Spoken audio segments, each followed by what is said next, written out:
আসসালামু আলাইকুম। আবার চলে আসলাম আপনাদের জন্য একদম পুরা রেস্টুরেন্টের স্টাইলে কিভাবে পুরিটা ঘরে বানিয়ে খাবেন। আমরা আজকে বানাবো ডাল পুরি, এবং ডাল পুরিটা কিভাবে অসম্ভব সুন্দর এবং সুস্বাদু হয় সেটাই আপনাদের দেখাবো। আমরা গরম পানির মধ্যে দিয়ে দিলাম ডাল। আমি মসুরি ডাল নিয়েছি, আপনারা চাইলে অন্য কোনো ডালও নিতে পারেন। মসুরি ডাল যেহেতু তাড়াতাড়ি গলে যায় এই জন্য মসুরি ডালটা নিয়েছি। আমি একটু হলুদের গুঁড়া দিয়েছি, এখন আমি একটু জিরা ফাঁকি দিয়ে দিলাম, একটু লবণ দিয়েছি সাথে। আমি এখন এটাকে ভালো করে মিক্স করে দিলাম। আপনারা ঠিক এভাবে ভালো করে মিক্স করে দিবেন, এবং এটা আঁচটা মিডিয়াম লো হিটে থাকবে। আঁচটা খুব হাই হিট করা যাবে না, মিডিয়াম লো হিটে আস্তে আস্তে করতে হবে। বাবলস উঠে গেলে এই বাবলসগুলো, অর্থাৎ এটাকে বলে এই যে ফেনাগুলো দেখতে পাচ্ছেন, এগুলো তুলে ফেলে দিতে হবে। আমরা ফেলে দিয়েছি। এই যে আমাদের কিন্তু ডালটা সিদ্ধ হয়ে গিয়েছে। এখন ডালটা আস্তে আস্তে আমি মিক্স করছি, একদম লো হিটে মিক্স করছি আস্তে আস্তে। দেখেন ডালটার পানি কিন্তু আমার শুকিয়ে আসছে, কিন্তু পুড়ে যাচ্ছে না, কোনো মতে পোড়া যাবে না। এখানে কিন্তু কোনো পরিমাণ তেল নাই, তেল দেওয়া যাবে না। আস্তে আস্তে করছি, এটা আস্তে আস্তে মেশাচ্ছি। এটা একদম ঝরঝরা হয়ে যাবে, হাত দিয়ে ধরা যাবে। ঝরঝরা হয়ে গেলে চুলা থেকে নামিয়ে তারপরে আমি দিয়ে দিলাম ভাজা মরিচ। আপনারা চাইলে কাঁচা মরিচ ইউজ করতে পারেন, আমি এখানে ধনিয়া পাতা ইউজ করলাম, ধনিয়া পাতা দিয়ে দিলাম। এটা ফ্লেভার, অনেক সুন্দর একটা ফ্লেভার থাকবে। এখন দেখেন, আপনারা দেখতে পাচ্ছেন আমি নেড়ে দিচ্ছি কতটা ঝরঝরা হয়েছে। এখন আমি ফ্লাওয়ার নিয়েছি 1 কাপ পরিমাণ। আমরা ডো তৈরি করবো এখন। সল্ট দিয়েছি 2 টেস্ট, সুগার 2 টেস্ট। একদম এটা একটা সাধারণ ডো, খুব আহামরি কিছু না, একদম সাধারণ ডো। আর পানি সম পরিমাণ দিব, আস্তে আস্তে পানি দিব। ময়দার সাথে আস্তে আস্তে মেশাবো আর আস্তে আস্তে দিব, একবারে আমি 1 কাপ পানি দিয়ে দিব না। আপনারা দেখতে পাচ্ছেন আমি কিভাবে অ্যাড করি এবং কিভাবে নেড়ে চেড়ে দিচ্ছি। এটা আস্তে আস্তে ডোটা তৈরি হবে। ডোটা যখন তৈরি হবে তখন আপনি নিজেই বুঝতে পারবেন যে ডোটা আসলে স্ট্রাকচারটা কতটা ভালো হয়েছে। এটা পুরির জন্য ডো করছি আমরা।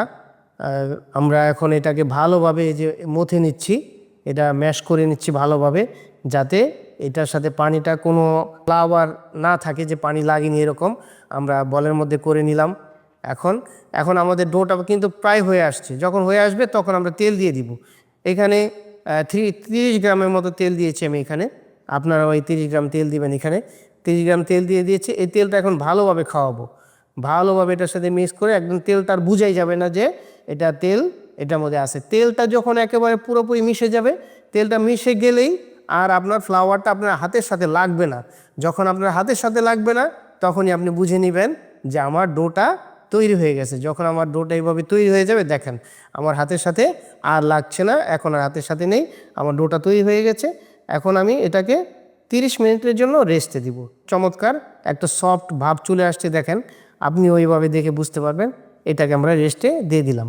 আর সব সময় সব ফুড ডেকে রাখবেন, হাইজিন মেনটেন করবেন। এখন আমি এই যে আমার ডো হয়ে গেছে, ডোটা আমার রেস্টও হয়ে গেছে। এখন আমি এটাকে পুরি বানাবো। পুরিটা কিভাবে বানাতে হয় দেখেন। হ্যাঁ, আমি কেটে নিচ্ছি আমার একটা নির্দিষ্ট পরিমাণ। আপনি ছোট বানালে ছোট করে নেবেন, বড় বানালে বড় করে নেবেন। এইখানে 30 গ্রামের মতো আছে, এই এক একটা ফ্লাওয়ার 30 গ্রামের মতো আছে। আপনি চাইলে আর ছোট বানাতে পারেন, বড়ও বানাতে পারেন। আমরা ছোট করেই বানিয়েছি। হ্যাঁ হ্যাঁ, সবগুলা ডোগুলা তৈরি করেছি আমরা। ডোটা কিন্তু হালকা তেল দিয়ে নিয়েছি। হ্যাঁ, হালকা তেল দিচ্ছি যাতে এটা মানে লেগে না যায়। হ্যাঁ, এই যে আমাদের পুরিটা আমরা একটা মেজারমেন্ট করে এটা মেলে দিলাম, একটা রুটির মতো বানালাম, এবং এটাকে আমি আটকিয়ে দিব। যে আটকানোর সময় মনে রাখতে হবে যে আমার এটা জয়েন্টটা যেন ডালের উপরে না পড়ে, আমার জয়েন্টটা যেন দইয়ের উপরেই পড়ে। তাহলে এইভাবে করে এটাকে আমরা এইভাবে র্যাপিং করে আমরা এটাকে এই যে রেখে দিচ্ছি। এরপরে এটাকে আমরা পরবর্তীতে আবার পুরি বানাই কিভাবে দেখাবো। হ্যাঁ, এটা সাইজ গোল লম্বা ছোট হওয়ার বিষয় না, বিষয়টা হচ্ছে এটা যেন একটু ইয়া হয়। এবং আমি যখন এই ভাঁজটা দেব, এটার উপরের অংশ নিচের অংশ যেন এরকমভাবে দেব, যেমন উপরের অংশ এবং নিচের অংশ যেন ফ্লাওয়ারটা সম পরিমাণে থাকে। তেল যদি বেশি হয় তাহলে আমার কিন্তু জয়েন লাগবে না। যখন জয়েন লাগবে না তখন কিন্তু আমার পুরি ফেটে যাবে। দেখেন আমি তেল দিয়েছি, তারপরে হালকা একটু ফ্লাওয়ার দিয়ে এটাকে দেখেন এই যে আমরা তৈরি করলাম। এখন আমি তেলে ছেড়ে দিলাম। এই যে আস্তে আস্তে আমাদের পুরিগুলো কিন্তু ফুলে উঠছে। ফুলে কেন উঠছে জানেন? ফুলে উঠছে এই জন্য, এইটার উপরের অংশ এবং নিচের অংশ ডো অর্থাৎ ময়দাটা সমপরিমাণ আছে। সমপরিমাণ থাকলেই এই ফুলবে। আর ভিতরে কিন্তু আমার ডালটা একদম পুরো ঝরঝরা থাকবে।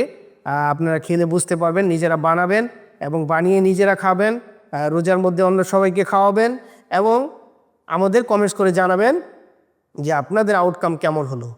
আমারটা কেমন হয়েছে আপনারা দেখেছেন এবং আপনাদের আউটকামটা আমরা জানতে চাই, এটা আপনারা অবশ্যই জানাবেন। এই যে দেখেন আমাদের পুরিগুলো কত সুন্দর দেখতে এবং মসমসা একদম। ডাল কিন্তু আমি একটু বেশি দিয়েছি, দেখেন ডাল দিয়েছি, ডালটা কিন্তু ঝরঝরা আছে ভিতরে।